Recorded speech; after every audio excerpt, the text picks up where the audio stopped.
Muy buenas noches, ya regresamos, estamos aquí en Norte Político. Déjenme hacer para atrás porque si no... Ahí está. Buenas noches. Como ustedes saben, Norte Político es un espacio plural que pretende, no sabemos, no somos, no nos sentimos dueños de la verdad, pero tratamos de acercarnos de invitados que nos ilustren, que nos alumbren por dónde es el asunto de nuestra política nacional. Buenas noches, Alejandro Vázquez, doctor, qué gusto saludarte. Y este programa ustedes saben que también queda grabado, es el programa número 18 y lo pueden encontrar también en nuestro canal de YouTube a partir del día de mañana. Les comentaba, está con nosotros aquí en el espacio de Norte Político el licenciado Arturo Villanueva. Buenas noches, Arturo. Buenas noches, Marco. Buenas noches, auditorio. Y también está con nosotros el licenciado historiador maestro Carlos Mora. Buenas noches. Buenas noches, Marcos. Buenas noches, auditorio. Bueno, pues qué gusto tenerlos por aquí. Yo les agradezco mucho su presencia y el auditorio de Norte Político, claro que se los agradece mucho más, porque algunas veces pues no nos tomamos el tiempo de tomar un libro, escudriñar, ver más allá de lo que nos enseñaron en la escuela sobre la historia de nuestra patria y vivimos confundidos con nuestro pasado, no sabemos qué está pasando y luego con nuestro presente tan incierto por los medios, que no sabemos tampoco a ciencia cierta qué está pasando en Guerrero, o qué está pasando en Oaxaca, o qué pasa en la Ciudad de México, en fin. Y una manera de ir sabiendo, pues obviamente nuestros orígenes es escudriñarle un poquito a la historia. Platicábamos ahorita antes de entrar al aire sobre esos puentes que de acuerdo al legislativo los diputados fueron los que acordaron que se hicieran los puentes largos, ¿verdad? Esos puentes largos que han servido para promover el turismo y han servido para reactivarlos, para eso han servido muy bien, han servido también para que las fechas históricas de nuestro país también vayan quedando en el olvido y que el civismo pues vaya por la misma ruta.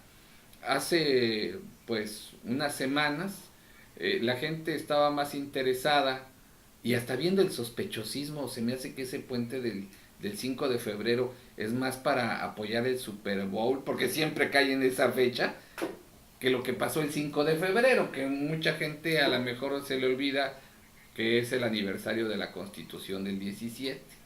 Y hay otras efemérides también en este mes, como Valentín Gómez Farías, sobre el 14, Vicente Guerrero y la muerte de Francisco y Madero y la decena trágica, me decías, Arturo. La escena trágica. Ok, pues todo esto y también la música nos pone en el estatus de los asuntos revolucionarios. Si recuerdan nuestros amigos de Norte Político, precisamente para épocas de la revolución fue que tuvimos el programa con el licenciado Arturo Villanueva. ¿Te acuerdas, Arturo? Claro, claro. Estuvimos hablando largo sobre la Un revolución. rato aquí. Y ahora, bueno, pues no es asunto de 20 de noviembre, pero como ahora las fechas ya no están teniendo mucha vigencia, pues hoy queremos hablar de la revolución. Digo, ¿quién no lo va a negar? Que estamos hoy, febrero 16, febrero 16 hablemos de la revolución. Quiero hacerles una pregunta. ¿Realmente estos cambios de los fines de semana largo han afectado en pues en que la gente tenga el conocimiento de las efemérides, de los hechos relevantes de la historia de nuestro país? Yo creo que no. Yo creo que el problema fundamental actual es a partir del proceso de la transición política que va a dar origen al primer gobierno, digamos, de oposición con Vicente Fox. A partir de ese momento se presenta un problema fundamental que es la construcción de un nuevo discurso historiográfico para el país. Es decir, el discurso de la Revolución Mexicana, construido por el régimen priista, deja de tener un sentido en términos de esta transición política que implica un nuevo concepto ideológico del ejercicio del poder y del ejercicio de la economía. Yo creo que uno de los grandes fracasos del Partido Acción Nacional y de sus gobernantes, Vicente Fox y Calderón, radica precisamente en que no tuvieron la capacidad de construir el nuevo discurso que la nación mexicana demanda y requería en términos de un proceso democratizador. La cuestión de los puentes largos o cortos es una cuestión básicamente, digamos, de facilitar, ¿no?, ciertos procesos económicos, básicamente, pero no tiene nada que ver fundamentalmente con esta cuestión. Creo que el gran problema, incluso el gran problema actual, es que no hemos podido definir las características del proyecto de nación que corresponde, digamos, a la nación mexicana para el siglo XXI.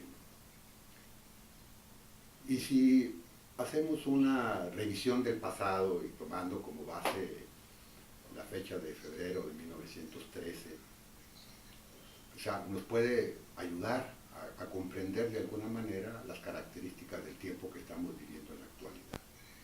Si la Revolución Mexicana de 10, es decir, aparte de que es un hecho de armas importante y trascendente, implica la construcción de un discurso, de un proyecto nacional. ¿Qué tipo de proyecto nacional es el que la nación demandaba a principios del siglo XX? Y creo que uno de los proyectos fundamentales, y está básicamente establecido en una serie de eslogan, que es la creación de un Estado nacional, es decir, la recuperación de la nación, de su capacidad de decidir cuál es el sentido y la orientación de su economía. Un aspecto también importante de esta cuestión es la construcción de lo que se conoce hoy como el estado de bienestar. Es decir, que los recursos económicos de la nación tienen que tener una distribución más equitativa. Es decir, la generación de una igualdad en términos relativos lo más amplia y lo más completa para todos los sectores sociales. Esto implicó construir un discurso a partir por lo menos de dos elementos. Un elemento que implica la participación de lo que podríamos llamar las élites industriales y comerciales del país, que están enfocadas a la construcción de un Estado nacional, que en este caso era representada por Madero. Pero también hay la atención y el cuidado para proporcionar una serie de satisfactores a las clases populares, fundamentalmente campesinos y obreros. Y eso va a definir las características de la Revolución de 1910 como una revolución burguesa popular. Es decir, hay una participación de dos segmentos sociales importantes, una burguesía nacional y clases populares, que van a hacer posible derrocar a Díaz. Y esto implica construcción de un proyecto nacional, que ese proyecto nacional va a estar consignado en una carta magna, que es la Constitución de 1917. Es decir, si la revolución estalla en 10, solamente vamos a tener capacidad de construir este proyecto de nación 7 años después. Y 7 años después, con una serie de incidentes particularmente trágicos y dramáticos para la nación mexicana. Entre ellos, el asesinato de Francisco I. Madero, que representa una corriente de la industria y del comercio nacionales de defender un proyecto nacional. Que de alguna manera, una de las causas fundamentales de su muerte radica precisamente en este aspecto. Es decir, la intervención del capital extranjero en la conspiración que finalmente va a ocasionarle su muerte. Y creo que es un aspecto que es muy actual y muy presente, porque es decir, México está sujeto a enormes presiones internacionales para efecto de que sus recursos naturales pasen en poder del capital extranjero. Pues sí, y a eso sí es una base, digamos, verdadera de la lucha que se dio cuando las reformas energéticas si es válido, es ese mismo concepto hoy reproducido por los partidos que estuvieron pues el año pasado, bueno, los últimos 2 años, reclamando que con marchas, con encuestas, con encuentros sobre los asuntos de la reforma energética. Yo creo que sí, porque el tema no está agotado ni resuelto de manera definitiva. Y el petróleo va a ser un tema recurrente a lo largo de toda la Revolución Mexicana. Estamos hablando desde 1910 prácticamente hasta el año 40, hasta el año de la expropiación petrolera. Y la muerte de muchos de los caudillos de la Revolución tienen como trasfondo los intereses de la industria petrolera. Si algo explica la resistencia que se dio a la reforma energética presentada por el Partido Revolucionario Institucional, radica precisamente en esto. Es decir, hay una memoria histórica de la nación mexicana con respecto a este tema.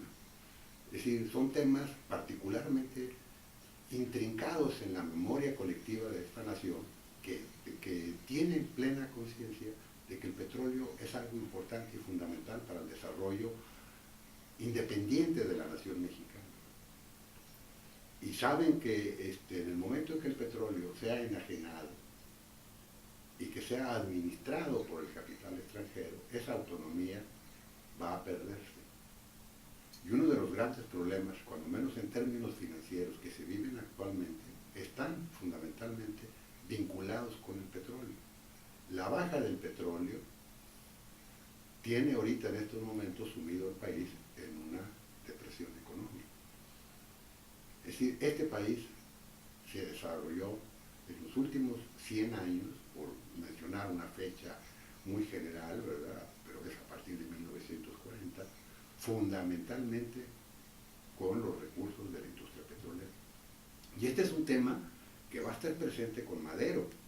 Uno de los problemas fundamentales de Madero va a ser precisamente los impuestos que va a establecer en 1913 a la industria petrolera y que va a generar el disgusto y el malestar de la industria petrolera norteamericana representada por el embajador Luis. Es decir, si hay la intervención de la embajada norteamericana en los hechos de febrero de 13, está precisamente en que Madero quiere establecer un mecanismo fiscal que permita que los ingresos petroleros puedan impulsar el desarrollo de un proyecto de nación que tiene como base fundamentalmente el desarrollo de la industria nacional. Y este problema también lo va a presentar Carranza, que también va a ser objeto y víctima de una conspiración que va a causarle también la muerte. Y la muerte va a ser originada por un miembro de las Guardias Blancas Petroleras de la Huasteca Veracruzana, que es Manuel Peláez. En ese sentido, sí, hay una constante recurrencia de que los recursos naturales, en términos de la Revolución de 10, deberían ser para soportar el desarrollo de este país. Yo creo que por lo menos la gente de mi generación, es decir, no podemos decir que la Revolución de 10 fracasó. Para la generación nuestra, la revolución fue exitosa porque eso nos permitió el acceso a la educación superior y nos permitió acceso a niveles de satisfacción material, salud, vivienda. Sí, en ese sentido la revolución de 10 fue exitosa porque el Estado mexicano, la nación mexicana recuperó sus recursos naturales y recuperó una autonomía para poder decidir de qué forma y de qué manera aplicarlo. Y eso va a generar la etapa de mayor igualdad relativa en este país. ¿En qué fechas se da esta etapa de igualdad? A partir del año 40, a partir de que los recursos petroleros ya entran en pleno dominio del Estado mexicano, los recursos del petróleo van a servir para impulsar la educación, para impulsar la salud, para impulsar la construcción de infraestructuras. Es decir, este país está construido sobre ese presupuesto. A Cárdenas le corresponde concluir un proceso que nace propiamente a partir de 10. Es decir, la revolución de 10 de Francisco y Madero, que aunque tiene sufragio efectivo y no reelección, es decir, en términos de una revolución democrática, está planteado en términos de la capacidad de recuperar la autonomía para decidir el destino del país. Y el destino del país solamente podía construirse a partir de la recuperación de los recursos naturales. En ese sentido, esa revolución de 10 y la continuidad que va a desarrollarse con Carranza, es decir, ahí se construye en términos generales lo que es el proyecto de nación. Creo que en estos momentos no hemos podido definir un proyecto de nación que de alguna forma o de alguna manera incorpore a todos los sectores de la sociedad mexicana. Y parte de este estado de agitación que vive el país deriva que este proyecto no es un proyecto que incluya todos los segmentos de una sociedad tan diversa y tan variable como es la sociedad mexicana. Es decir, la sociedad mexicana es una diversidad, una pluralidad. Y cada región tiene características propias que tienen que estar incluidas dentro de este gran proyecto nacional. Es decir, a todos nos tiene que tocar una parte, porque de otra forma no hay posibilidad de que este país pueda entrar en una situación de orden y de legalidad. Por eso, en ese sentido, creo que es importante en ese aspecto reflexionar en términos de la historia, es decir, cómo y de qué manera se construyó este país, cuando menos en los últimos 100 años. Arturo, sí, adelante, acércate. Puedo hacer una... Adelante, por favor, Arturo. No es cuestionamiento, es más que nada una aclaración, Carlos, que a lo mejor tú nos puedes explicar mejor. La intencionalidad del pacto no era esa, el incluir a todos los segmentos de la sociedad mexicana o a toda la sociedad mexicana para poder lograr algo objetivo que no se había podido lograr antes. Intencionalidad, digo, a lo mejor una cosa es intencionalidad y otra cosa sería ya el objetivo principal, ¿no?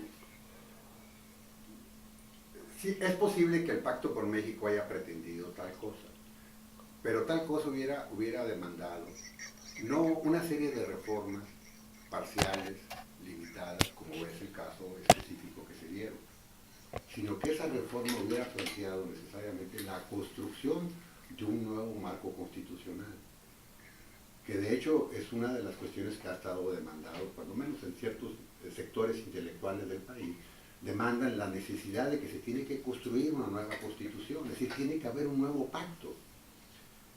Es decir, en ese sentido el Pacto por México es un pacto que va a estar limitado a ciertas reformas, pero que no son incluyentes en términos de un concepto general de lo que es este país. Este país es particularmente complejo y diverso. Y si por una parte, digamos, en términos de la Revolución de 10, es decir, no estamos hablando de una revolución única, es decir, no estamos hablando únicamente de la Revolución Maderista, sino que hay un conjunto de sucesos y acontecimientos revolucionarios, cada uno con específicas demandas, el sur con una específica demanda de la restitución de tierras, el norte con otra serie de demandas, y esto va llevando a incluir estas exigencias y estas demandas. Obviamente que eso costó cientos de enfrentamientos, cuando menos de 10 a 17, es decir, estamos hablando cuando menos de lo que es la guerra civil de 1915, en que van a enfrentarse dos grandes facciones revolucionarias, los convencionistas contra los constitucionalistas, y luego después con Carranza van a enfrentarse los obregonistas contra los carrancistas. Es decir, la construcción de un proyecto de nación, en términos de la historia mexicana, ha sido difícil y complicado, con enormes costos sociales. Si eso nos sirve para entender este proceso, a final de cuentas, la Revolución de 10 entendió de que no es por la vía de las armas como vas a resolver las diferencias, de que tú tienes que incluir necesariamente a todos los sectores sociales para el establecimiento del orden. Y a final de cuentas, eso fue lo que hizo la revolución. Porque finalmente, tanto el zapatismo como el villismo, todos tuvieron que ser incorporados, todos tuvieron que recibir una parte de lo que es este proyecto nacional. Y este proyecto nacional va a desarrollarse a partir de esa recuperación de estos recursos naturales, que es lo que va a impulsar el desarrollo. Entonces, instituciones como fueron el Seguro Social, la Comisión Federal de Electricidad en sus primeras etapas, fueron básicas y fundamentales para que este país se pudiera desarrollar, la educación pública, etc. Y tal parece ser que en ese sentido hay una regresión, ¿no? En el que todo lo que logramos en términos de la Revolución de 10, ahora lo estamos revirtiendo. Ese precisamente es el punto que uno ve durante años, la revolución tan enaltecida en México. Y hoy vemos, como estamos diciendo, en qué momento falló, dónde se le aflojó el perno al ferrocarril, dónde fue la ruta equivocada que tomamos, qué nos pasó. Yo creo que no es que nos hayamos equivocado, creo que en ese sentido la revolución cumplió con sus fines y sus objetivos, pero obviamente todo proceso revolucionario también tiende a agotarse. Y el problema fundamental aquí radica en que a partir de la caída del famoso muro de Berlín y de la desintegración del famoso bloque soviético, empieza un proceso de desmontar todo el estado de bienestar.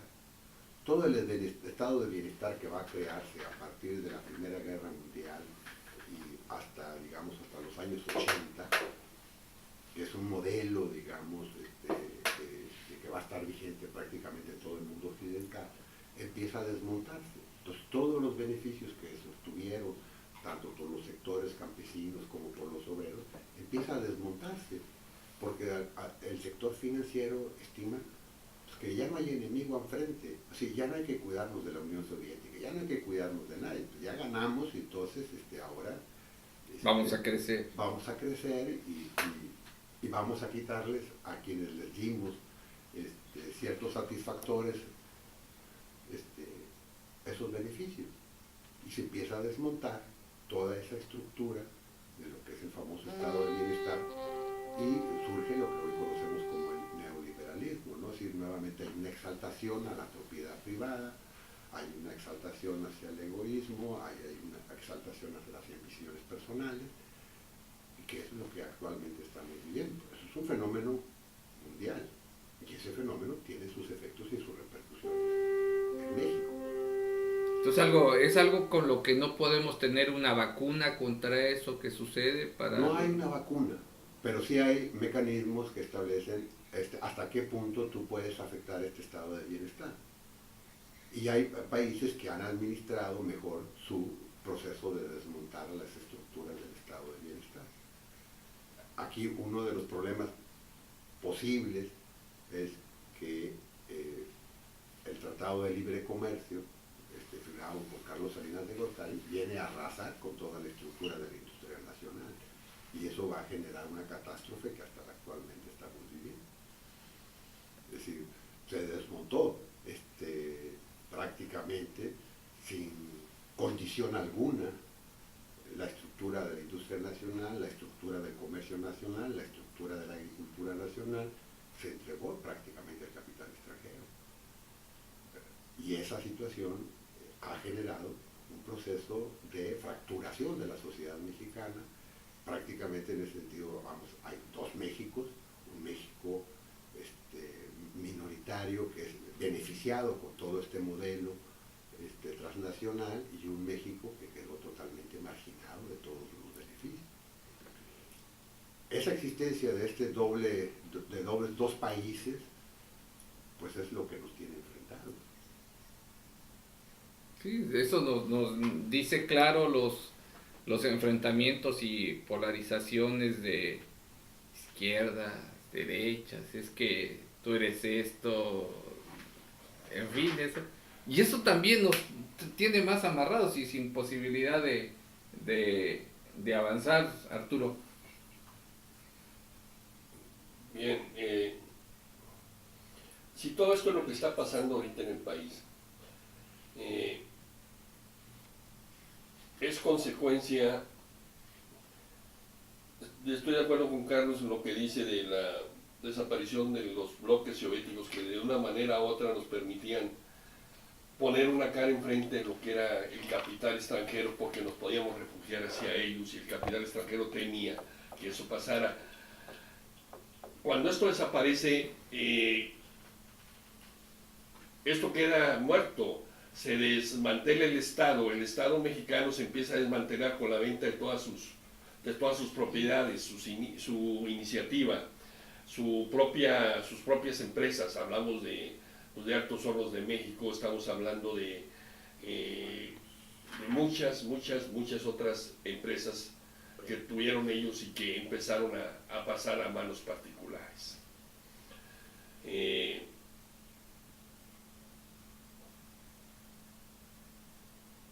¿Qué podemos comentar acerca de esto?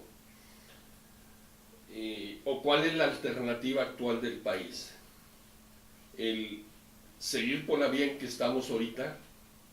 ¿O intentar o cambiarla frecuentemente? Cambiarla a una alternativa, lo contrario. ¿Cómo se puede lograr lo contrario de lo que está pasando ahorita en el país? ¿Quiénes serían capaces o quiénes serán capaces de poderlo lograr? ¿Y de qué manera se podría hacer? De eso yo tengo pues bastantes dudas y realmente creo difícil que algo se pueda lograr en sentido contrario a lo que estamos haciendo ahorita. Que al final de cuentas algo va a pasar, pero yo no tengo ahorita pues, la esferita mágica que me pueda decir qué es lo que va a pasar. No, realmente nadie la tiene. O sea, una de las tareas más complejas y difíciles es pronosticar el futuro. Es algo que prácticamente es imposible. Pero hay voces que ya alertan sobre lo que podríamos llamar los excesos del capital financiero internacional.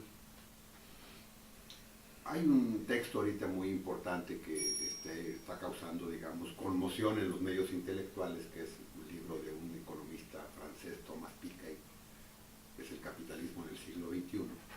Y a ver, ¿nos lo puede repetir para la gente que... El capitalismo en el siglo... El capital en el siglo... El capital en el siglo... En el siglo XXI. En el siglo XXI del francés... Thomas Piketty. Thomas Piketty. Gracias. Él, una de las cosas que plantea a partir de estudiar históricamente los flujos de capital, encuentra que uno de los grandes problemas que se vive actualmente radica fundamentalmente en la desigualdad. Es decir, el modelo neoliberal ha generado una profunda desigualdad. Es decir, no hay prácticamente ninguna sociedad a nivel mundial que no esté fracturada. Aquello, ¿cómo podríamos denominarlo? Nuestros expertos dicen el México formal, el México informal, el México de la economía formal y el México de la economía informal, en términos de la recaudación fiscal. Es México formal aquel que contribuye y que recauda, y es el informal el que no hace tales cosas. Resulta que en términos estadísticos solamente el 30% de la población de este país pertenece a la economía formal. ¿Qué porcentaje? El 30%. El 30% solo para la economía formal. Y el 70% está afuera. Es decir, es un 70% de la población que no tiene acceso a ninguno de los servicios sociales. Eso es una fractura de una sociedad. Y si hablamos de que la historia no se repite, bueno, tal parece ser que en este caso sí se repite, porque uno de los factores fundamentales de las causas de la Revolución de 10 fue precisamente la desigualdad que existía y generada por el porfiriato. Es decir, en el porfiriato también existía un México formal y un México informal.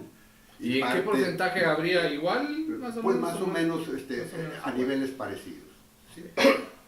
Y uno de los elementos fundamentales como causa de la revolución también es la injerencia del capital extranjero. El capital extranjero dominaba la industria minera, que es algo muy similar a lo que ocurre actualmente. Es decir, prácticamente la industria minera está dominada por el capital norteamericano y canadiense. Es decir, otro de los problemas era el comercio. El problema del comercio prácticamente estaba en manos francesas o españolas. Bueno, es decir, pareciera que se repiten estos patrones como causales de la Revolución de 10, parece ser que se están repitiendo en el 2015. Vamos a un breve espacio musical para refrescarnos un poquito la garganta y regresamos. Esto es Norte Político, transmitimos desde la puerta norte de México para el mundo y saludos a la gente de pues la gente de aquí de Ciudad Victoria que nos escucha. Nuestro productor, lo estoy saludando porque ahora no viene nuestro productor, es el técnico que normalmente hace toda esta chamba, pero ahora pues de tanta chamba pues le salió otra chamba y no lo tenemos aquí. Pero bueno, esto es Norte Político y continuamos en un momento.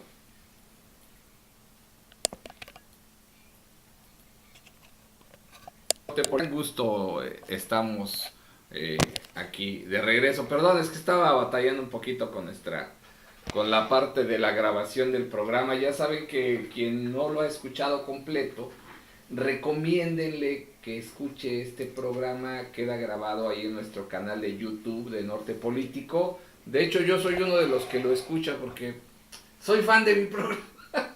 Más bien de los invitados. Ahorita fuera del aire, ya casi para entrar, platicábamos, bueno, ¿y tiene remedio esto? México podrá encontrar el rumbo con las decisiones que se han tomado por el actual gobierno. Digo, ¿para qué hablo más para atrás? El que está ahorita pues es el que tiene la sartén por el mango y el que toma las decisiones. Hay manera de retomar el rumbo y tener un nuevo pacto, un nuevo entendimiento, que pudiéramos como sociedad avanzar, despolarizarnos. Yo creo que sí, yo soy un convencido de que finalmente la política, la verdadera política, va a actuar y va a salvar este país, porque finalmente las naciones no son suicidas. Y viene a cuento esta cuestión que a mí en lo particular me llama mucho la atención, y que tiene que ver fundamentalmente con lo que se conoce como la Suprema Convención Revolucionaria de Aguascalientes. Y en un momento determinado hay una confrontación ahí de dos visiones de país a construir, y en un momento dado estas fuerzas, los que son los convencionistas y los constitucionalistas, van a enfrentarse en términos militares. Presuntamente los constitucionalistas triunfaron por la vía de las armas, pero 5 años después se ven obligados a incorporar las demandas de los perdedores. Es decir, las fuerzas de Villa y de Zapata, que fueron derrotadas por los ejércitos constitucionalistas, 5 años después van a emerger nuevamente y sus demandas van a ser incorporadas. Es decir, a final de cuentas, la política va mostrando de que las soluciones violentas y armadas no son soluciones, que tiene que generarse consenso. Y estos consensos van a generarse, y hay signos muy alentadores de que se está trabajando ya, cuando menos en los círculos intelectuales y en algunos círculos de orientación, por decirlo, teológica, ya están trabajando de manera particular sobre cómo poner fin a los problemas de la desigualdad. La designación del Papa Francisco, y hay una modificación ya propiamente en toda la estructura, digamos, pastoral de la Iglesia Católica, que señala ya y apunta a la necesidad de hacer una reforma profunda para poner fin a las desigualdades sociales generadas por el neoliberalismo.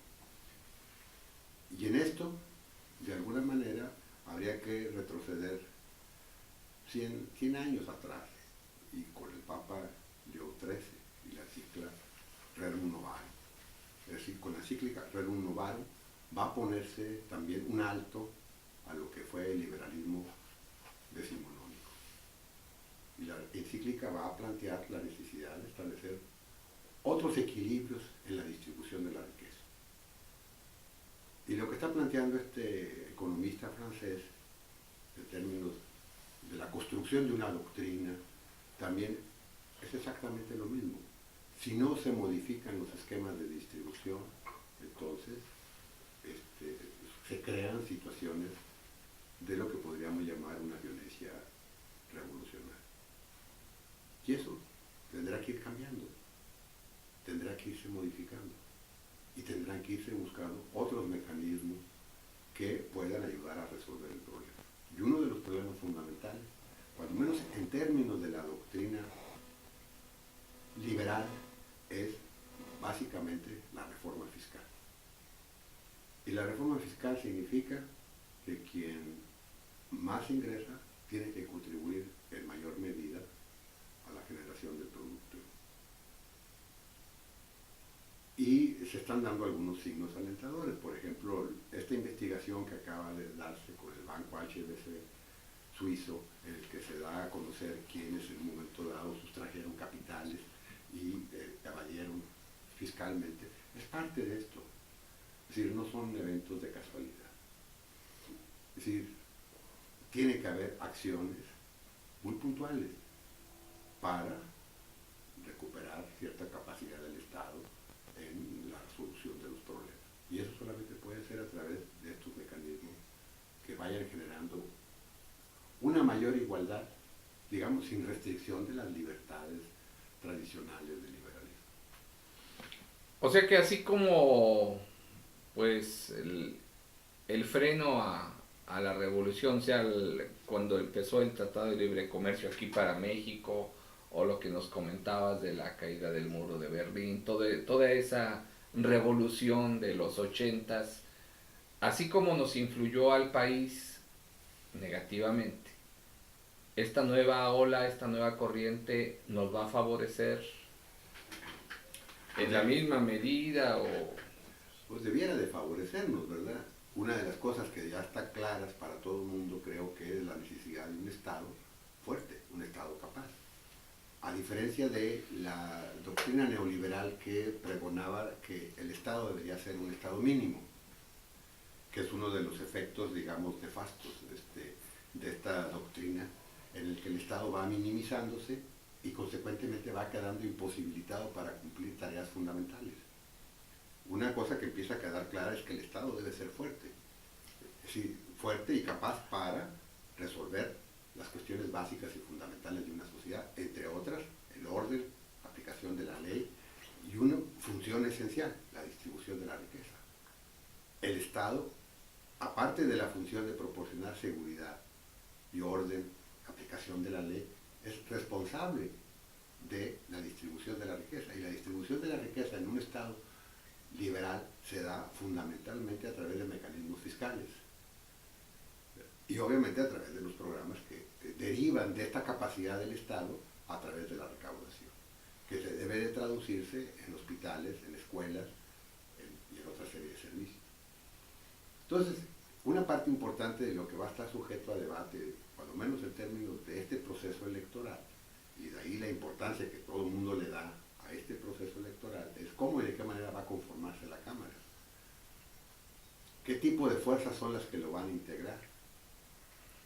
Y desde luego, una cosa que también a los partidos políticos les preocupa es que los partidos, a la medida que se han ido alejando de la sociedad, han ido generando otras opciones en las que la sociedad se empieza a organizar de forma independiente. Y en ese sentido hay una preocupación de los partidos políticos y del Estado en recuperar esta capacidad de conducir a la sociedad hacia nuevos destinos. Y la única manera como lo pueden lograr es dando satisfacción a esta demanda social. Entonces creo que hay una voz de alerta y creo que de alguna forma, en cierta medida, se está tomando en cuenta. Y esto habría que ver en el futuro inmediato cómo y de qué forma se va a traducir.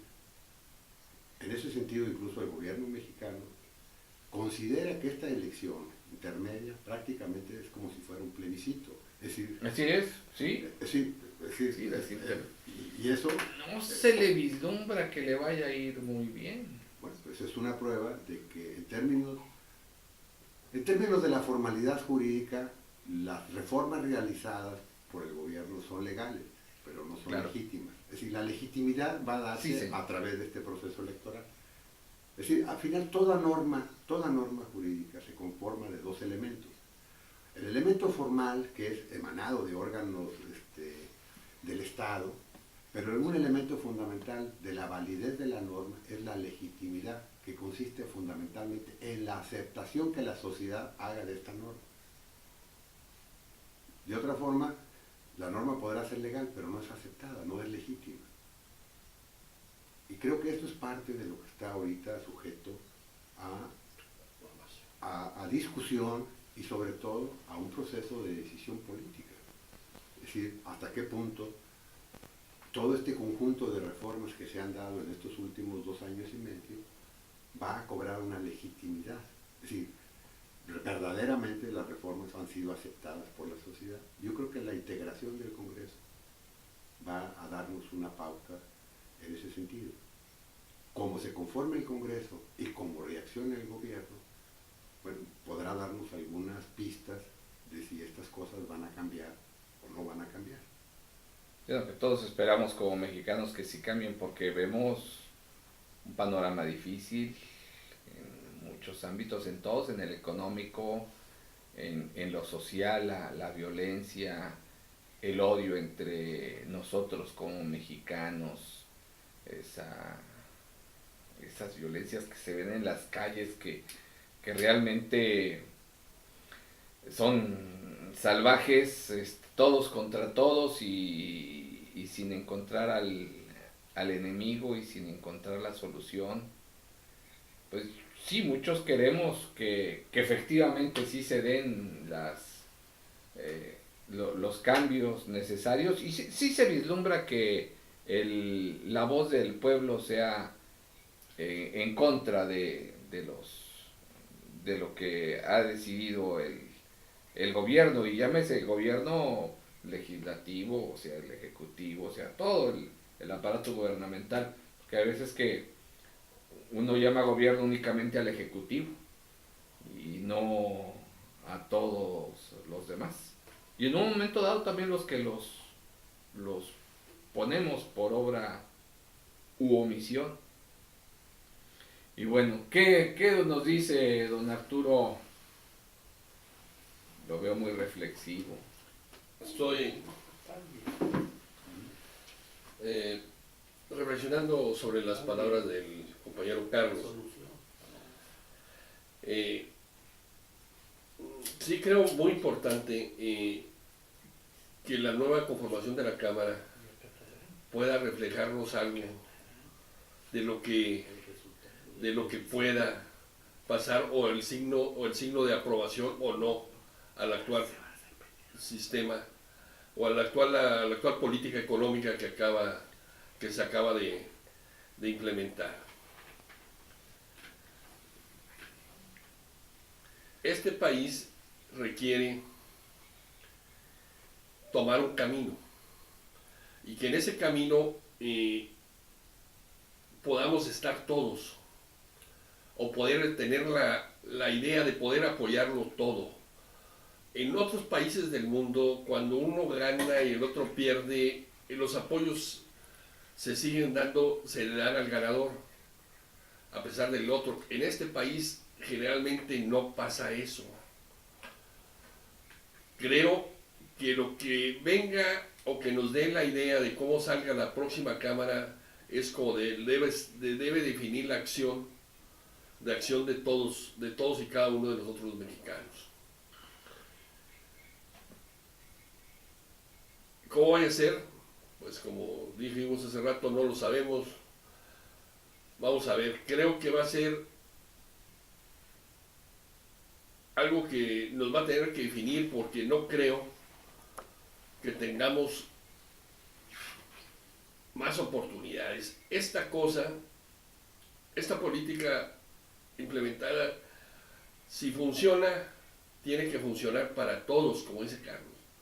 Tiene que llegar el reparto de la riqueza, tiene que profundizarse, tiene que llegar hacia las gentes que realmente están trabajando, las gentes de abajo, las gentes del pueblo, las que requieren ahorita los ingresos. Si esos ingresos no llegan hacia la gente, en este país algo va a pasar y no va a ser del agrado de todos. Va a surgir el enfrentamiento y la pelea y la lucha entre todos nosotros, entre hermano contra hermano, sobrino contra tío, y es algo que pues históricamente ya pasó. Que vuelva a pasar o no, todo depende de los resultados propios de la política que se pretende implementar. Oye, Arturo, tú eres economista y bueno, para que pueda haber esa,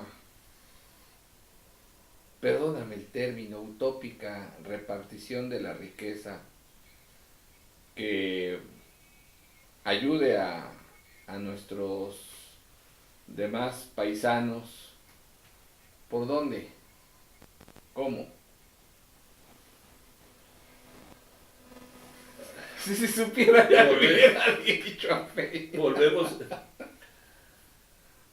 Muchos países lo han intentado y casi todos han fracasado lo mismo. Las diferencias se empiezan a agrandar cada vez más y más.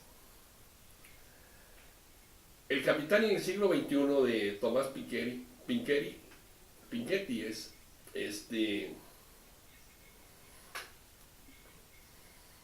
quiere explicar qué es lo que está pasando, pero Tomás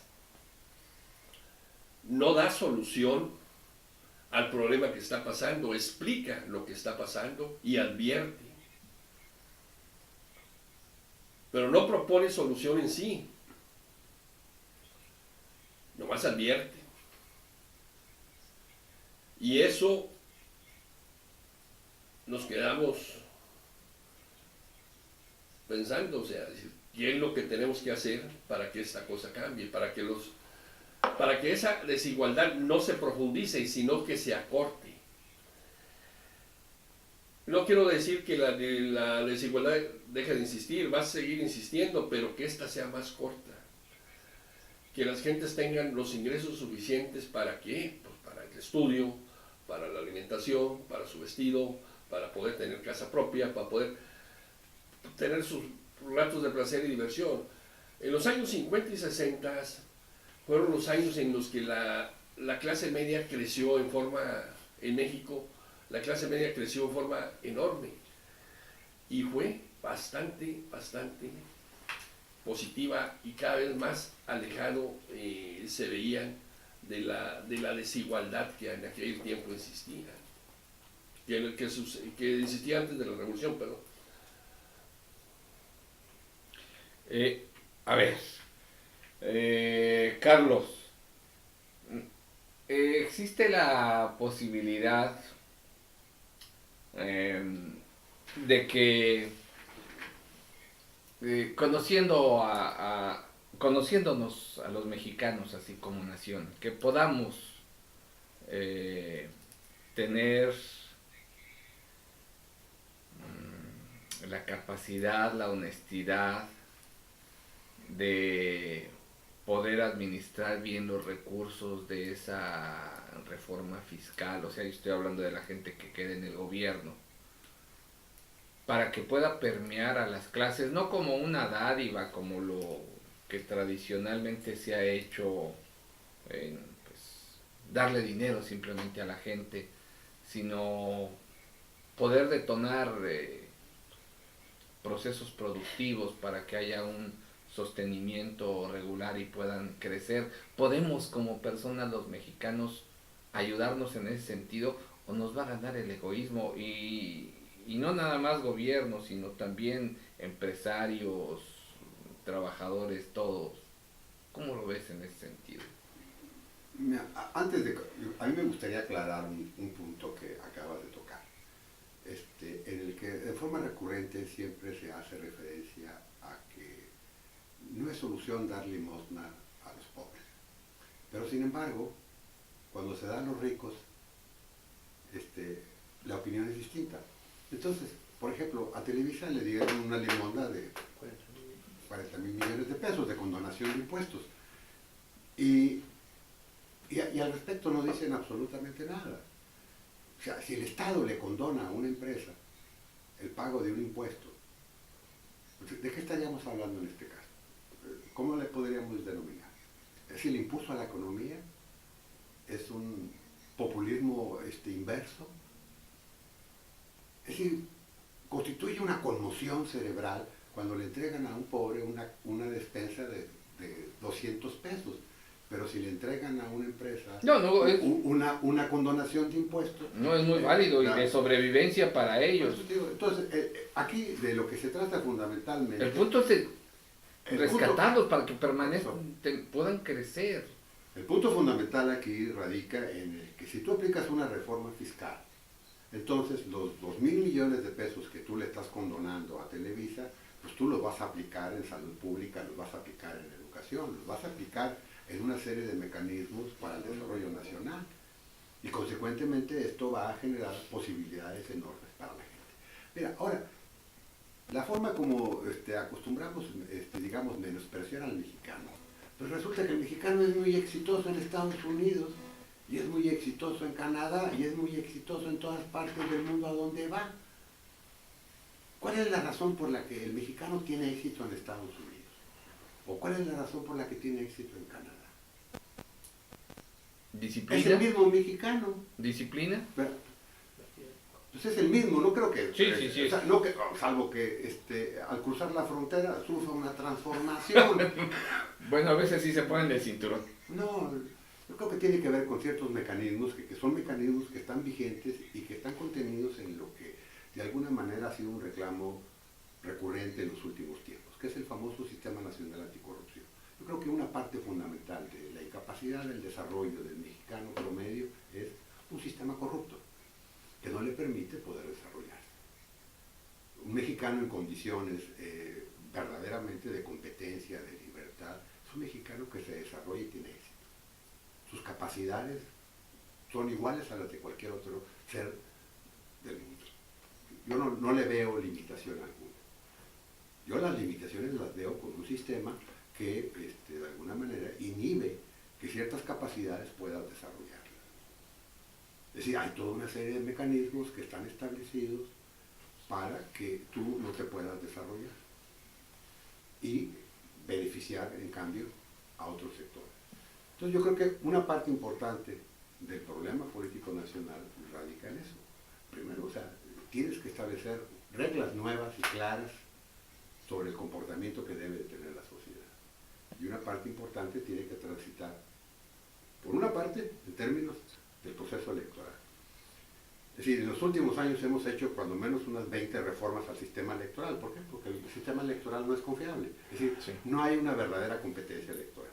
Entonces, una de las cosas que tiene que ver, finalmente, las elecciones tienen que ver con la decisión del proyecto de nación que tú quieres. Y el proyecto de nación lo constituyes y lo conformas a partir de quienes van como representantes tuyos. Si tú no tienes la capacidad de elegir a tus representantes, no estás en capacidad de conformar un proyecto de nación que responda a tus intereses. Entonces, si en forma recurrente hemos planteado la necesidad de que el sistema electoral tiene que reformarse y tiene que establecer reglas claras, es porque la sociedad mexicana está demandando la oportunidad de poder decidir su destino en cuanto a la conformación de un proyecto nacional. Si la sociedad mexicana está reclamando un sistema anticorrupción, es porque la sociedad quiere otras reglas de la participación en la economía nacional, en el que no se establezcan privilegios en favor de unos y en detrimento de otros. Entonces, ese es el tema toral y fundamental que tiene que establecerse, y creo que es lo que está en juego. Si somos capaces de construir, primero, una oportunidad de decidir qué tipo de país es el que queremos vivir, y segundo, si tenemos reglas claras de la competencia, entonces estamos en la oportunidad de construir una nueva nación. Y en ese sentido yo soy un convencido de que el mexicano es plenamente apto y capaz para eso y para más cosas. Y creo que en ese sentido la Revolución Mexicana es un ejemplo. Cuando menos en los años 40 a los años 60, es decir, es un ejemplo de lo que es capaz una nación de construir. Y construimos uno de los sistemas de salud más ejemplares del mundo. Y construimos un sistema educativo. Y construimos una infraestructura. Es decir, ¿en qué momento esto se pierde? Yo creo que una parte importante en este proceso es el fenómeno de la corrupción, que es algo que tenemos que contener. Ahora, el fenómeno de la corrupción es un fenómeno que tienes que estar, es como las enfermedades estas crónicas, o sea, tienes que estar encima de ellas, si no, pues te vuelven a brotar. ¿Por qué? Porque también es parte, pues, de la naturaleza humana. Entonces tiene que haber sistemas novedosos en el que fundamentalmente tiene que haber una intervención y una participación muy importante de la sociedad, porque finalmente es la sociedad la que resulta afectada por los actos de corrupción. Si tú como sociedad no tienes los mecanismos para hacer valer estas demandas y estas exigencias, entonces esto está perdido.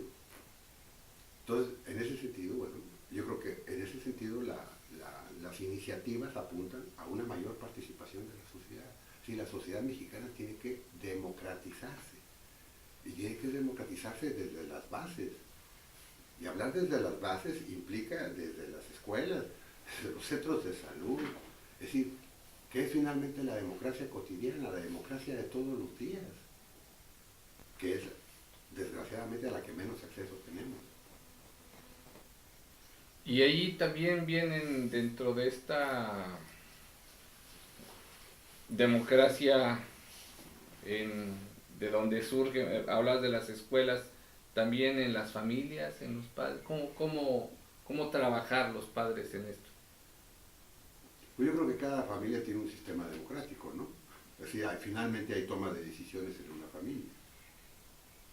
Y esa toma de decisiones siguen determinados procesos. Pero por decirte una cuestión en términos de las escuelas, en las escuelas hay los famosos sociedades de padres de familia. Bueno, pero resulta que nadie participa, porque el director es el que nombra al presidente de la sociedad. Y resulta de que hay centros comunitarios donde hay una participación de la sociedad, pero el director del centro nombra al representante de la sociedad. Y resulta que hay organismos en el que todos son funcionarios y solamente un miembro de la sociedad, y se supone que la actividad fundamental que tiene que desarrollar es en favor de la sociedad. Entonces, todas estas cuestiones que tienen que ver con la vida cotidiana tienen que modificarse, y que verdaderamente la sociedad sí participe. Y estamos hablando de una democracia básica, no la democracia de las urnas, sino de la democracia cotidiana, en el que la sociedad de Victoria no tiene participación en el agua potable y nos cobran lo que quieren.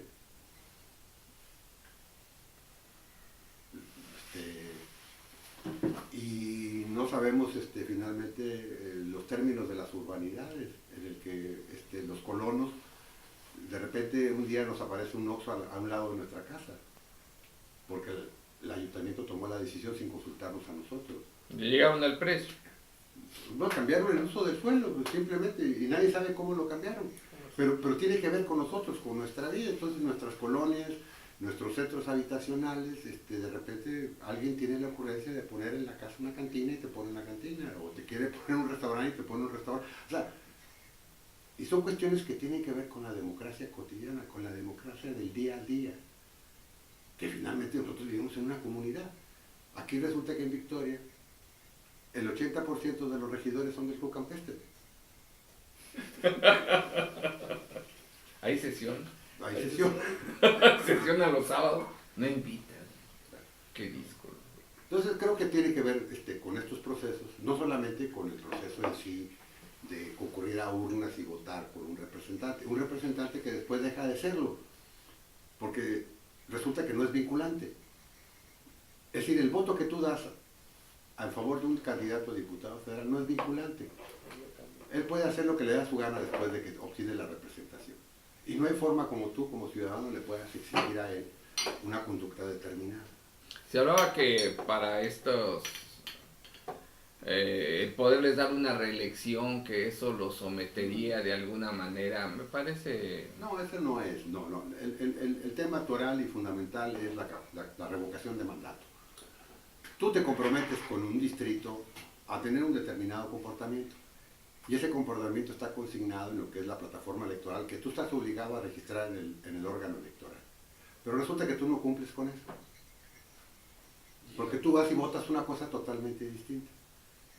Así es. Bueno, hace poco entrevisté a Gustavo Cárdenas de Movimiento Ciudadano y me decía, todos en Movimiento Ciudadano estamos obligados a hacer una encuesta, un referéndum popular para saber si a los 18 meses continuamos o hay revocación de mandato. ¿Eso De crees Gustavo que Cárdenas me lo...? resulta muy difícil opinar porque no sé... Yo estoy hablando del partido, digo, No, me lo dijo él, pero yo yo estoy hablando de yo no sus sé bases. realmente qué es lo que él sea, porque nunca he tenido una idea clara de qué es lo que piensa. Yo le dije Pero- que tenemos daltonismo político. No, yo creo que no tiene ni siquiera daltonismo, pero es decir, me resulta particularmente difícil porque nunca le he conocido una opinión. Ni cuando fue priista, ni cuando fue panista, ni cuando fue perredista, ni cuando fue ahora de Convergencia. Así, finalmente, no sé cómo voy a amanecer. Bueno, no, mi pregunta era más que nada al asunto de Convergencia, como su planteamiento de que todos ellos se someten a la revocación de mandato en caso de no En serles todas las favorable. plataformas políticas de los partidos nacionales, todas consignan algo diferente a lo que votaron en el Pacto por México. Con eso nos lo dices. Fueron electos en base a una propuesta que nos hicieron a nosotros como ciudadanos. Así es. Y cada uno de nosotros votamos en un sentido por un partido político sobre la base de una propuesta que está contenida y consignada en la plataforma electoral. Ninguno de ellos cumplió con esa plataforma electoral. Fueron y votaron algo distinto a lo que ellos prometieron a la ciudadanía. Es decir, el pacto que celebró el candidato a diputado por el cual voté yo, me decía una cosa y hizo exactamente la contraria. Pero yo no tengo ningún mecanismo como ciudadano para poder exigirle esa conducta, como pudiera ser en un momento dado la revocación de mandato. ¿Qué tanto ha avanzado en el legislativo la revocación de mandato? No, está parado. Digo, pues, sería La matarse propuesta, todos. la propuesta que ellos nos hacen no, es que sea la reelección, porque ahí es donde tú vas a poder decidir si pero es algo que ellos Me das chamba otros 3 años. otros 3 años. O se queda mi hijo ahí de candidato en Acapulco. Bueno, vamos a poner el corrido de Pancho Villa mientras agarramos aire. Esto es Norte Político y quiero regresar antes de que se me acabe el tiempo. Va a haber la presentación del libro Las corrientes revolucionarias y la soberana convención. Y yo lo quiero aprovechar porque en este espacio hemos seguido siempre muy de cerca pues al Museo Regional y al ITCA, y realmente también han sido muy generosos con nosotros. La maestra Livia ha sido muy generosa en apoyarnos y apoyar al auditorio de Norte Político. Entonces ahorita, antes de que terminemos, quiero que comentemos esto y también invitar al público que vaya el 20 de febrero a las 6 de la tarde. Yo he tenido la oportunidad de estar ahí en las presentaciones de los libros y la verdad es delicioso estar allí. Y bueno, ahorita vamos a comentar más adelante. Esto es Norte Político. Transmitimos desde la puerta norte de México. Saludos, Viri Palma. Qué gusto que estés aquí escuchándonos. Muchas gracias también a la Brujis Morgana que nos escucha ya en Cuautitlán. Esto es Norte Político, regresamos. Esto es una charla que tenemos sobre la Revolución Mexicana, pero metiéndonos pues algunos asuntos que no tocamos cotidianamente, buscando, como siempre lo hacemos aquí en Norte Político, pues las probables soluciones a los asuntos que vivimos cotidianamente, porque pues aquí, al menos los que estamos aquí en en este pequeño estudio donde transmitimos, pues todos tenemos nuestra chamba y hacemos nuestro cotidiano y pues también la padecemos o la gozamos o en fin, pero pues queremos saber cómo. Quiero hacer un paréntesis. Les comentaba antes de que nos fuéramos a este corte con el ojo de vidrio y el corrido de Pancho Villa sobre la presentación del libro Las corrientes revolucionarias y la soberana convención. Lo presentan Felipe Arturo Ávila Espinosa, que es el autor, el doctor Felipe Arturo, y el maestro Pedro Alonso Pérez y el maestro Carlos Mora, que tenemos hoy el agasajo de tenerlo aquí en Norte Político. ¿Nos puedes dar un adelantito para animar a la gente a que vaya al Museo Regional el 20 de febrero a las 6 de la tarde? Platícanos, por favor, Carlos. Yo quisiera hacer, o sea, lo más breve posible, Claro. pero creo que este libro de Felipe Ávila es un libro muy importante en términos de lo que está ocurriendo actualmente en el país.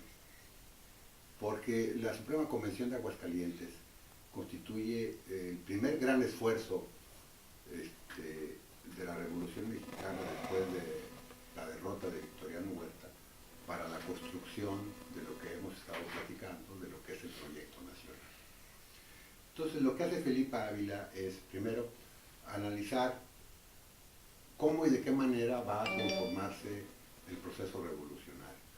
Y una de las primeras cosas que nos revela Felipe Ávila es que el proceso de la Revolución Democrática maderista es un proceso particularmente más complejo de lo que en principio, digamos, en términos de escolares nos han enseñado.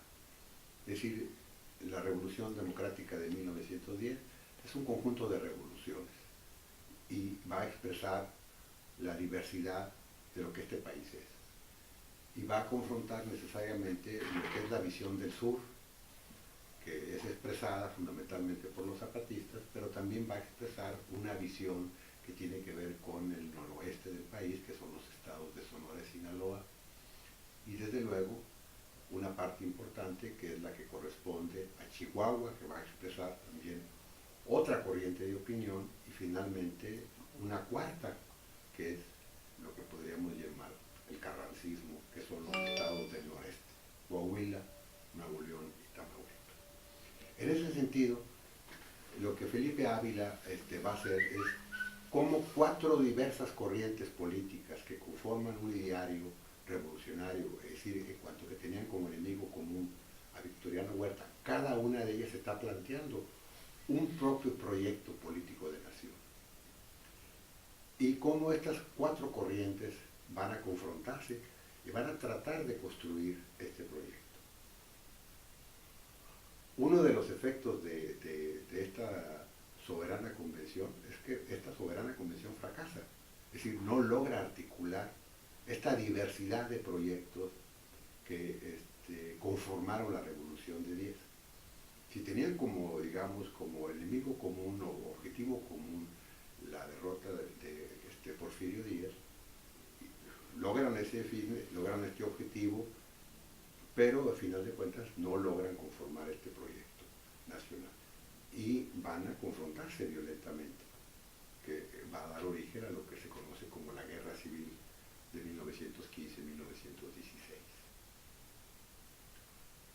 Aquí en ese sentido lo que podríamos denominar hay un fracaso de la política. La política no fue capaz de resolver estos problemas y llevó al país a la confrontación. Y creo que en términos de una reflexión política contemporánea, ¿verdad?, es decir, cómo el fracaso de la política puede llevar a confrontar a un país. Creo que esa es una de las enseñanzas fundamentales que vamos a encontrar en el texto de Felipe Ávila. Porque Felipe después nos va a mostrar que en estas contiendas nadie pierde y nadie sale derrotado de forma permanente y definitiva.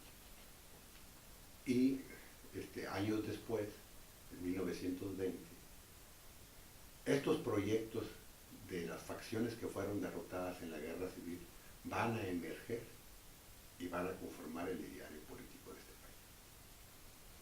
Entonces, lo que Felipe nos va mostrando es precisamente eso, la necesidad de resolver por la vía de la política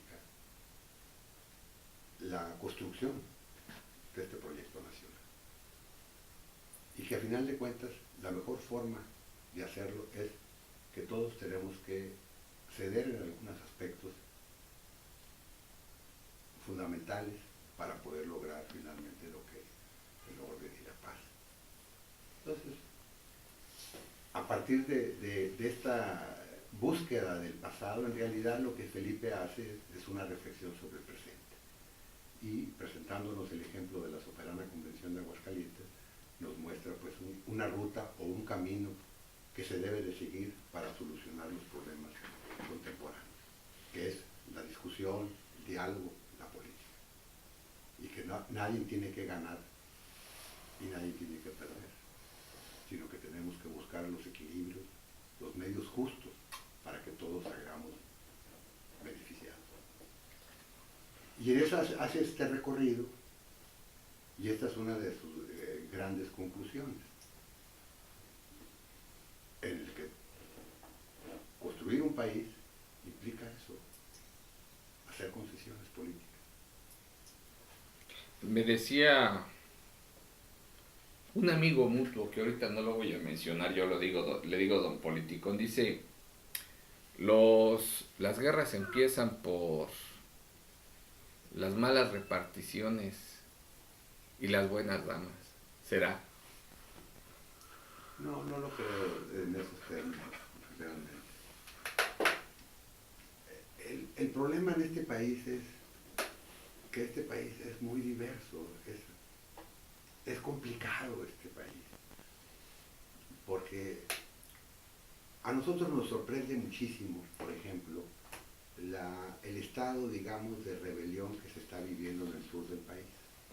Los estados de Morelos, de Guerrero, de Oaxaca, de Chiapas.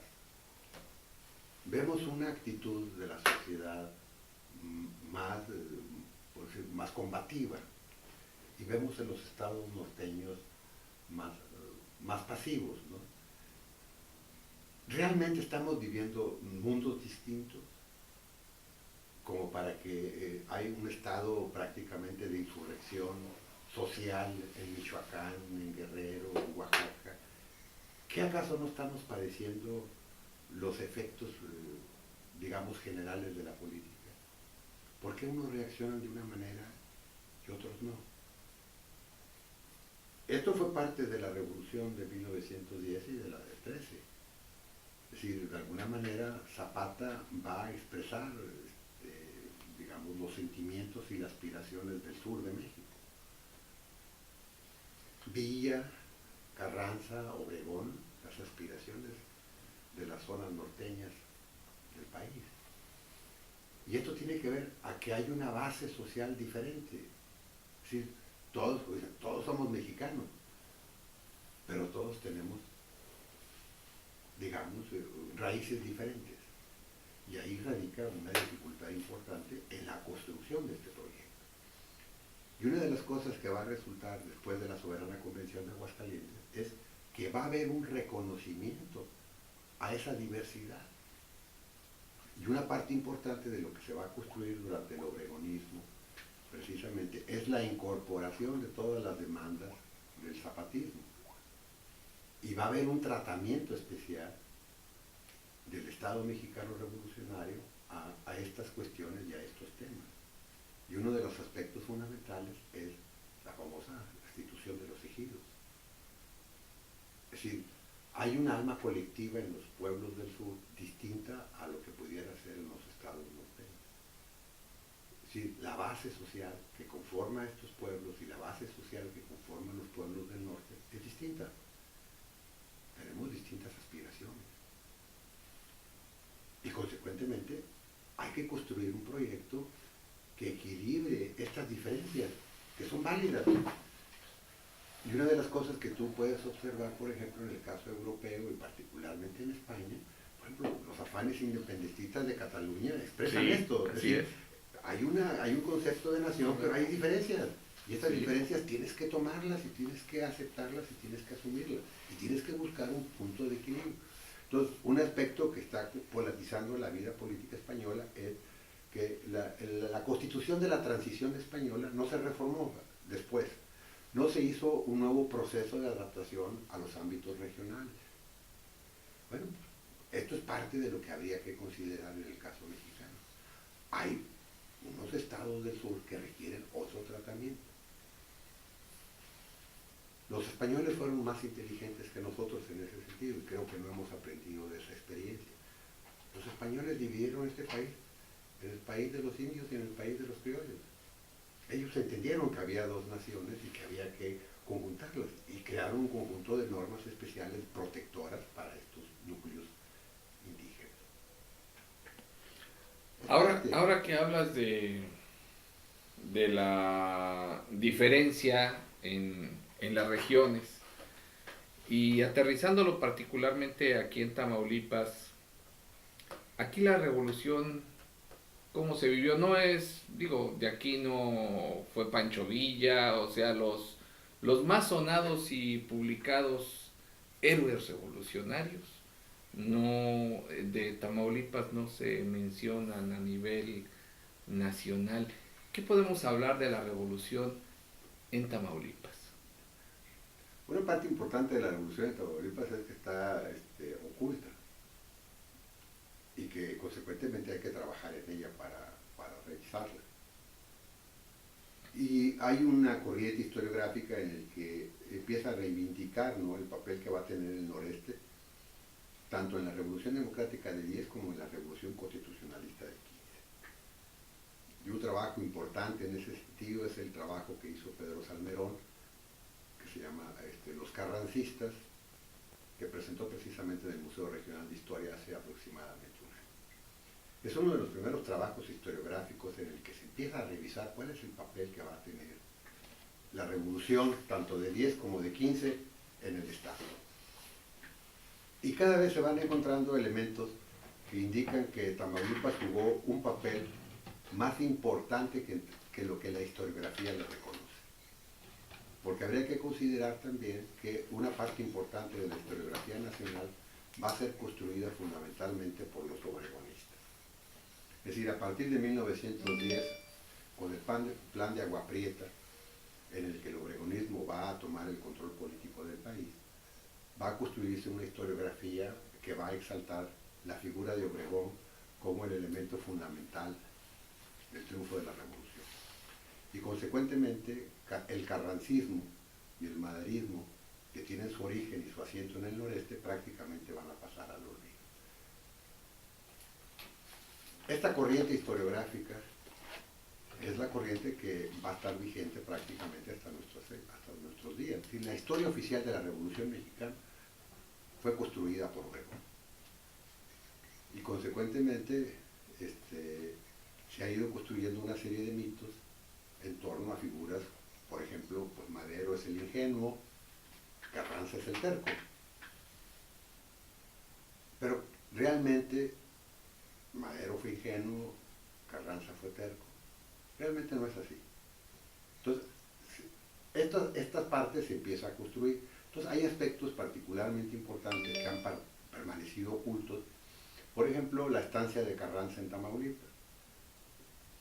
Y Carranza estableció durante un periodo aproximadamente de 60, 90 días el gobierno constitucional en Tampico.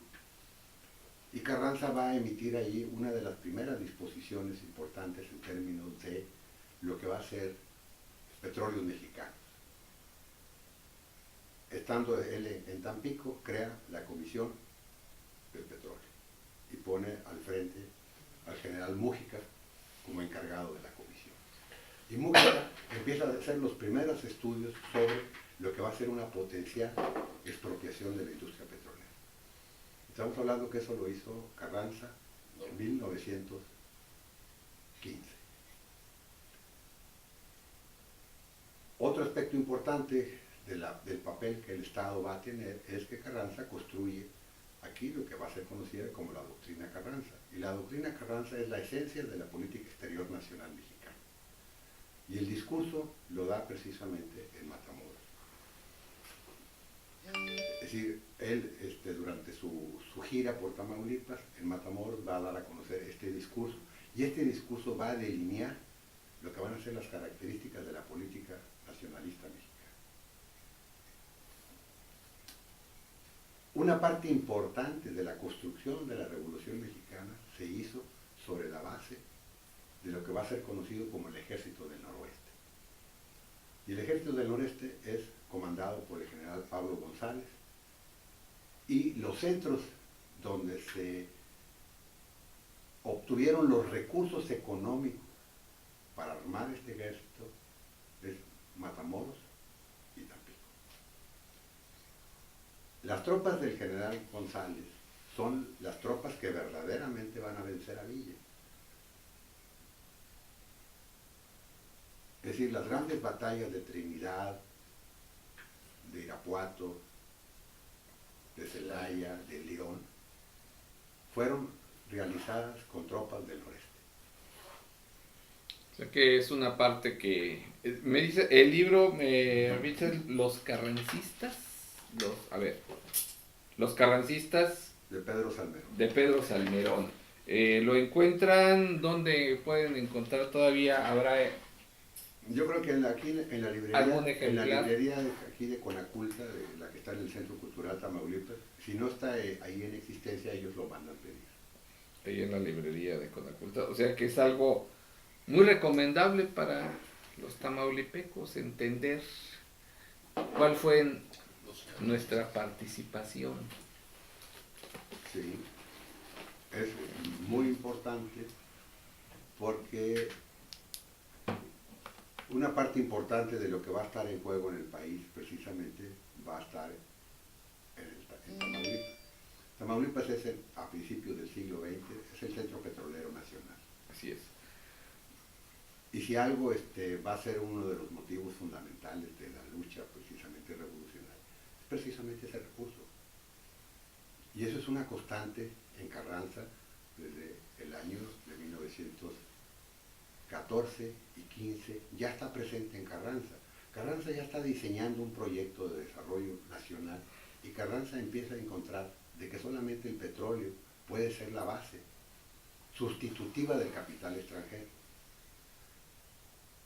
Si el proyecto de la revolución en términos del nacionalismo carrancista era construir un país independiente y con autonomía financiera, ¿de dónde iban a obtenerse los recursos económicos para ese proyecto? Y Carranza encuentra que el petróleo puede ser el elemento detonador. Entonces, Carranza hay un tiempo que va a establecer el gobierno constitucional, o sea, la jefatura del ejército constitucionalista la establece en Tampico, y durante su estancia en Tampico crea lo que es la Comisión del Petróleo. Y Mújica, que después vamos a ver a Mújica como uno de los consejeros importantes de Lázaro Cárdenas, van a desarrollar y van a poder ejecutar la expropiación petrolera.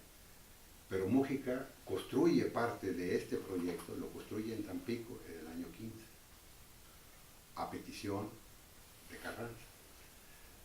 Por eso vamos a encontrar que precisamente con Lázaro Cárdenas es el periodo en el que van a regresar los carrancistas al país. Es decir, una parte importante del proyecto político carrancista es que los carrancistas van a ser amnistiados y van a poder regresar al país en el año 40. Entonces, hay una reflexión en torno a todas estas cuestiones y hay un proceso de replantearse la historia política de Tamaulipas. Nos manda Viri Palma, tiene el ejemplar, nos manda ahí la carátula del libro de los carrancistas. Gracias, Viri. ¿Quiénes son los personajes que están aquí? Es Carranza, y quién más aparece aquí en la... a ver, aquí está la paso, Carlos. Antonio y Villarreal. No, pues estos son soldados nada más, ¿Soldados? no son No son personajes importantes, importantes publicitados. Gracias, Viri. pero obviamente que Pablo González es el hombre fuerte de Carranza en el noreste.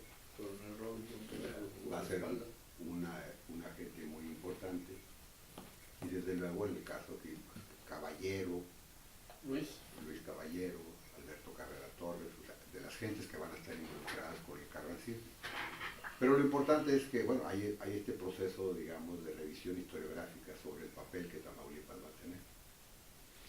Bien, pues nos va a dar para mucho rato otra sesión. Te podemos invitar Claro que sí. nuevamente, Carlos, Claro que sí. porque y prepararnos, ¿verdad? Prepararnos con tema de aquí de Tamaulipas, de nuestra historia, de nuestra participación en la política nacional, para también vernos aquí en cortito qué hacer, qué sigue, porque ciertamente como comentas, los ojos de la nación y del extranjero están en Tamaulipas por aquí, por el petróleo. Recuerdo las giras, incluso había una gira del presidente de Victoria, me decían allá en Matamoros, oye, ¿qué vino el presidente de Victoria a darnos una plática aquí?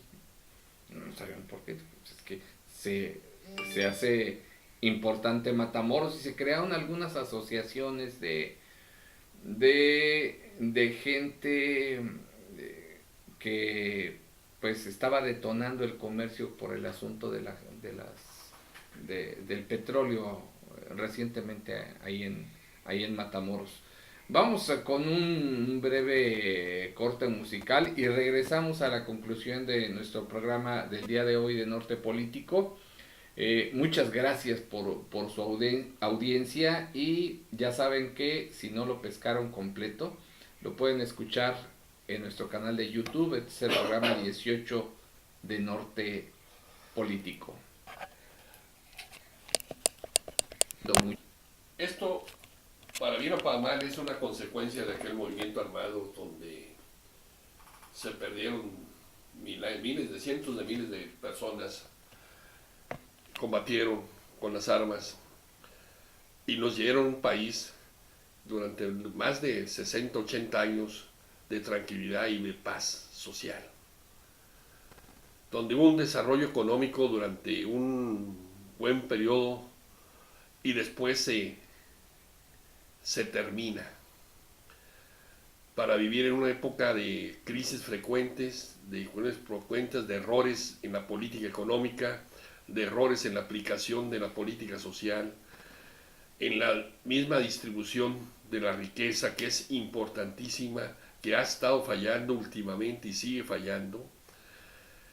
Creen que solucionar el hambre es un problema con la que la gente se va a quedar tranquila. Se piensa que es así, tenemos 20, 30 años con ese tipo de política, en igual de empezar con políticas de desarrollo regional, de desarrollo social o económico en cualquiera de las zonas más pobres del país, seguimos nomás dándoles asistencia social. Y esa asistencia no es que sea mala, sino que no es completa y no es satisfactoria para toda la población. Creo que la Revolución Mexicana se detuvo, que la intencionalidad de la Revolución Mexicana era más de lo que hemos logrado. Tuvo su avance y se detuvo y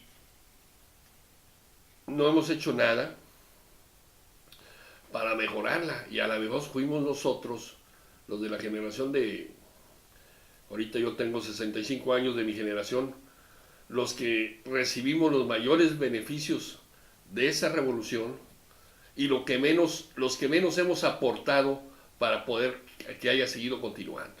Con eso termino. De mucha reflexión tu comentario y de una autocrítica pues que a cada quien su parte.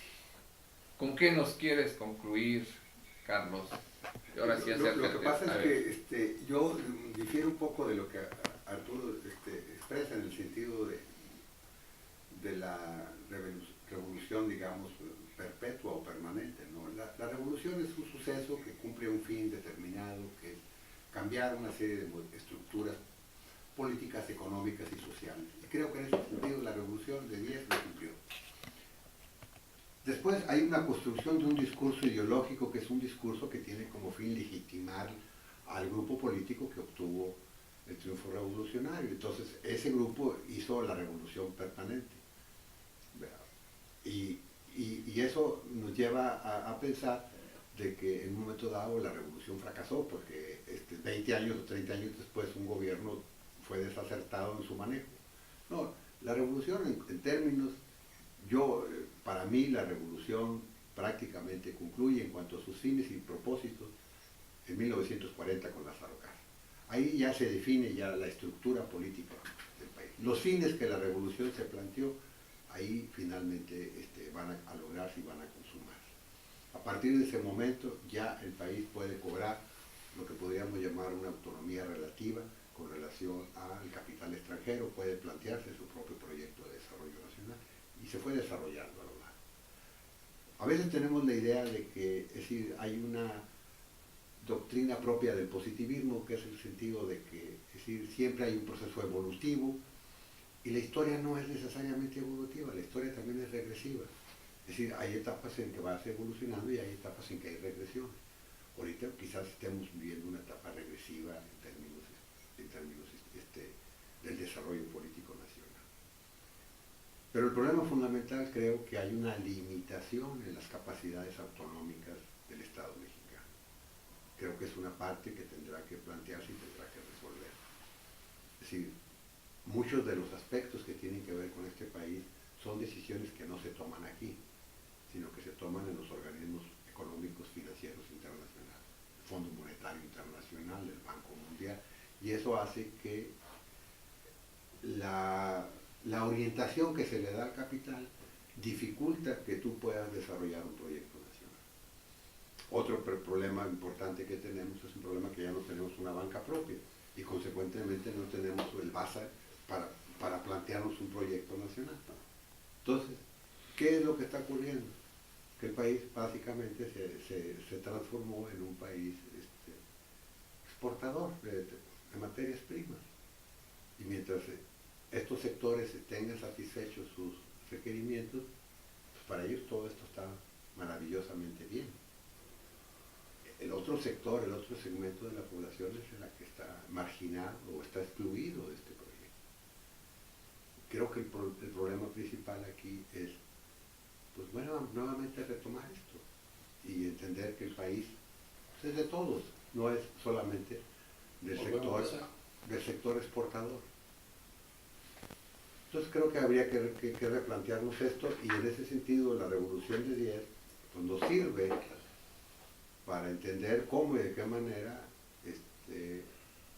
estas gentes construyeron este país, un país incluyente, en el que estaban incluidos los sectores marginales y otros sectores nacionales. Muy bien, pues Carlos, te agradezco mucho. ¿Quieres agregarlo? No, bueno, te agradezco mucho realmente y en nombre de toda la audiencia que también agradece la generosidad que nos hayas compartido esta noche, esta reflexión sobre nuestra historia, sobre la expectativa de nuestro país, sobre el qué hacer nosotros como ciudadanos, qué esperar de los políticos. Y bueno, todavía queda mucha plática hablando, por ejemplo, de la historia de Tamaulipas, que lo haremos en próximo programa. Y pues también agradezco a toda la audiencia de Norte Político que nos hacen favor de escucharnos donde quiera que estén.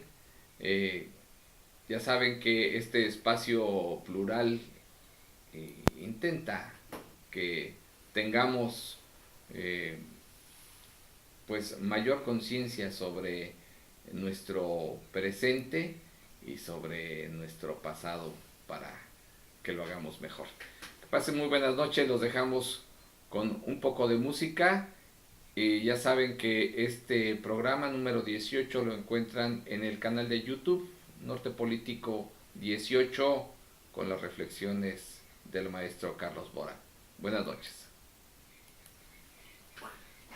¿Listo? Listo. Ya me voy porque si no me van a regañar. A la prueba. Sí. Sí. Igual.